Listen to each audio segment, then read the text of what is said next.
Derek Landy and Federico Vincentini finish up their action-packed adventure book in an exciting way as Bucky and Sam confront Zemo, Veronica, and the Natural, and all of Hydra in a bid to end the organization once and for all.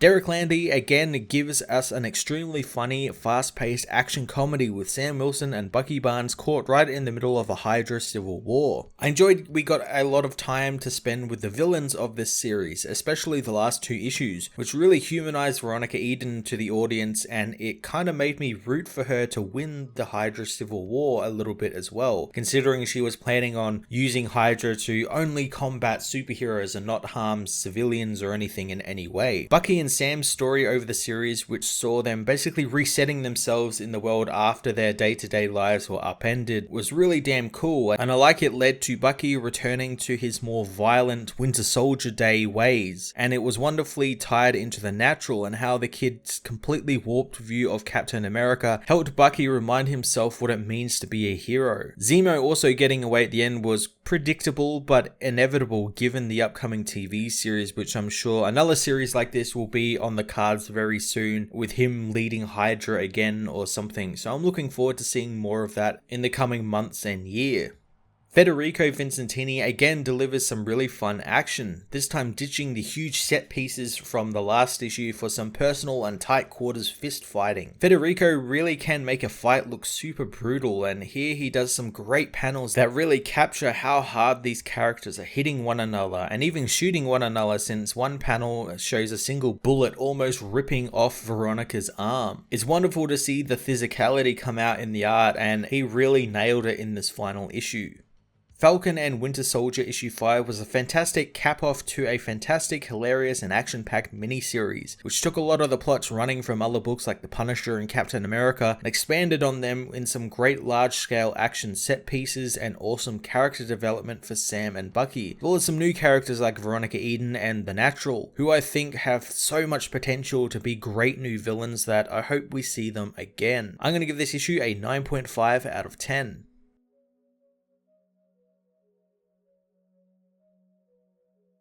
Falcon and Winter Soldier issue 5 finds Bucky and Sam getting into a vicious fight with the Natural, who wants to thank the heroes for allowing him to spend time with them, since it's been both invaluable and incredible, and some of the stuff they said got him to think, hoping one day to prove himself in Captain America's eyes. But he wonders if he can do that while he's still part of Hydra, so he thinks maybe Hydra isn't for him, and maybe he'll take them out as well. Veronica meanwhile was confronted outside the diner by Baron Zemo, who finally meets the rival he's been hearing all about, asking if Veronica really thinks that she's got what it takes to be the Hydra Supreme. He tells his men to kill her and they open fire, garnering the attention of the Natural, who is excited for the gunfire. Bucky uppercuts the boy in the face, saying that he's a good kid and definitely a natural, but there is more to being Captain America than being the best fighter there is, and more to it than being able to know how to throw a shield, something that he would know if he knew Steve. The Natural asks what the secret is as the heroes beat the kid down, telling him that he's good at winning, but what is he like losing? Wondering what was the last time he was beaten down in a fight, and how long did it take for him to get back up? Since that's the secret, it's not about how well you fight, it's about what you're fighting for. Veronica meanwhile is pinned behind a car by the gunfire. Zemo orders his men to stop, asking if the woman is there any last words that she wishes to say, maybe even apologize to him for. Veronica however says that she can't see who's under the soldiers' masks, but if any of her men are out there and are with her, she tells them to execute Order 66. Zemo has no idea what that means, as a group of the soldiers within his ranks begin gunning down the others, taking Zemo by surprise and letting Veronica finally get on with her mission. The Natural meanwhile finds himself being beaten as Sam tells him that they have been doing this longer than him, and they know that there is a rhythm to how these things go, and right now the tempo is in their favor. Bucky hits the boy in the face as he thinks that this is just another lesson, but Sam Sam tells him to give up, but the boy refuses to, since it's like they said, he needs to be defeated, and if he gives up when he's losing, what lesson does he learn from that? The boy comes back at the heroes, bouncing his shield around the room between the heroes, but as he grabs the returning shield, Bucky smashes it in half with his metal arm. Shocking the Natural, the shield is broken. Outside, Veronica says that she won't get her men to kill Zemo, since she's not trying to end him like she tried to end her, so instead, she's going to beat the hell out of him to set an example. A soldier offers her a table leg as a weapon as she asks Zemo if he has any last words. The man goes to speak, but Veronica cuts him off though, since she didn't want a speech, she just wanted literally his last words. She goes to swing the weapon, but instead kicks Zemo in the chest, gloating that he thought that she was going to hit him with the chair leg, but instead she kicked him, calling herself the Mistress of Misdirection. She quickly decides that is a terrible name as she smashes Zemo over the head with the chair leg. Zemo catches the weapon, but again is kicked in the face. Zemo manages to catch one of her fists, saying that she is skilled, but her mistake was that the loyalty of the soldiers will be with whomever wins in the fight, so she should have killed him when she had the chance. He begins strangling her as Bucky and Sam's battle spills out of the diner. Bucky spots Zemo, complimenting his new metal arm as the Hydra soldiers become confused as to who to shoot at. Sam tries to work out who the goons are with, learning that they are with whomever wins, meaning whomever they side with, they will kill 3 out of the 5 of them. Sam wants to take them out and then go from there, and Veronica and Zemo agree, so they all team up to take down the soldiers. Moments later, after the men are all dealt with, Veronica says now it's 3 against 2, but the heroes know the Natural will be next to die after Sam and Bucky, but Zemo suggests maybe they all team up against the Natural, since right now he's a threat to him, despite Zemo wanting to work with the boy. The Natural understands as he smashes Zemo in the face. Sam and Bucky grab the kid, but he easily throws Veronica off. Sam and Bucky quickly act, beating him over and over until the boy is knocked out. Zemo wonders what happens now as Sam says that they are under arrest, but thanks to Bucky pointing a gun at Zemo, he thinks maybe arrest isn't the right word. Bucky says that if they take them out now, Hydra will be rudderless and waste time scrambling to find new leadership, and in that time, they can finally stamp them out for good. Sam knows that they aren't going to have this conversation, but Bucky knows that it's just simple math. They stop the 2 villains now, they save the future. Sam understands Bucky wanting to tap into his Winter Soldier mindset one more time, and working with the OFU must have set him back some, which is why he's so touchy about the subject. Bucky says that he's always been a killer and will continue to be, but Sam knows that he can do that if he wants to. Bucky stops, saying that Sam annoys the hell out of him as he drops the gun. The Natural awakens, asking what's happening, so Bucky tells him he helped him steer out of a personal crisis of his, since there is more to being Captain America than the practical application of force, since there is an ideal at work and something bigger than any of them, and the boy helped him remind himself of that. Bucky slams his fist into the boy's head, telling the boy to go back to sleep, as Veronica is impressed with the motivational speech, whipping out her own gun and saying that she's got one of her own, but as she monologues, she is shot in the arm by a Hydra soldier revealed to be Sally Mackenzie. As Veronica cradles her wound, Sam comforts Sally, taking the gun from her as she apologizes to Sam, since Hydra offered her a home and it was very tempting for her. Sam says that they'll make this alright as Bucky tries to catch Zemo, but the man takes off on a jetpack, saying that they are free now to throw Veronica in jail, promising them that they will meet again sometime. The heroes arrest Veronica and the Natural, and later in Harlem, Sam runs his support group, saying that this is a place to talk to people who have been there and people who might understand what they are going through. Bucky joins the group and actually starts the conversation, introducing himself and his new cat Alpine to the circle. Alpine